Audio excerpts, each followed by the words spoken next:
একো নহয় মই হাতখনে দিম তোমাক একো নকৰো নহয় তাৰপৰা বলা সিফালে যাম সিফালে কৈছে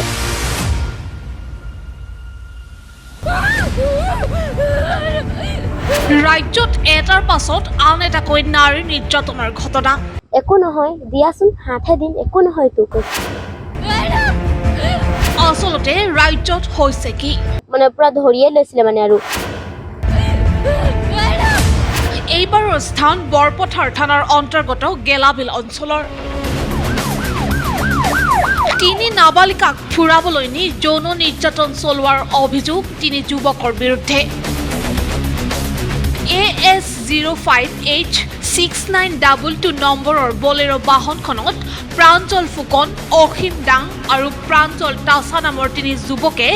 লগত তিনিগৰাকী নাবালিকাক লৈ ডিমাপুৰ ফুৰাবলৈ নিয়াৰ প্ৰলোভনেৰে অসৎ কাৰ্য কৰাৰ অভিযোগ তুলিছে তিনি নাবালিকাই অকল সেয়াই নহয়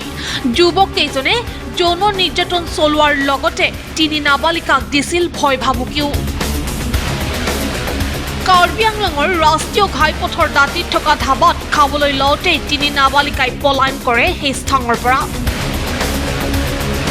উক্ত ঘটনাৰ পাছতেই এতিয়া সমগ্ৰ বৰপথাৰতে তীব্ৰ প্ৰতিক্ৰিয়াৰ সৃষ্টি হৈছে সচেতন মহলত প্ৰশ্ন উঠিছে নাৰীৰ সুৰক্ষাক লৈ ইফালে এই ঘটনাৰ পাছতেই ভুক্তভোগী নাবালিকাৰ পিতৃয়ে দিয়া এজাহাৰৰ ভিত্তিত মূল অভিযুক্ত প্ৰাঞ্জল ফুকন অসীম দাং আৰু প্ৰাঞ্জল তাছাক গ্ৰেপ্তাৰ কৰিছে বৰপথাৰ আৰক্ষীয়ে প্ৰাঞ্জল ফুকন নিকিৰ চুনকু তেওঁলোকে আমাক ঠগি মেলি নিলে তাৰপৰা আৰু গাড়ীত এনেকে কৰিছিলে মই ক'লো যে এইবিলাক এনেকা নকৰিব আপোনালোকে দাদা হয় ভনীকেইটাক অকমান চাব তেনে ক'লো আমি একো নহয় দিয়াচোন হাতহে দিম একো নহয় তো কৈছে দিব নালাগে এনে কৈছো দাদা হয় তেনেকা বুলি ক'লো মই তাৰপৰা তাই কৈছে একো নহয় মই হাতখনে দিম তোমাক একো নকৰো নহয় তাৰপৰা বলা সিফালে যাম সিফালে কৈছে আৰু চুনকুৱে মোক ধৰি লৈছে এনেকৈ ধৰিব লৈছে মই হাতত তৰাইলো তাৰপৰা মোক মানে পুৰা ধৰিয়ে লৈছিলে মানে আৰু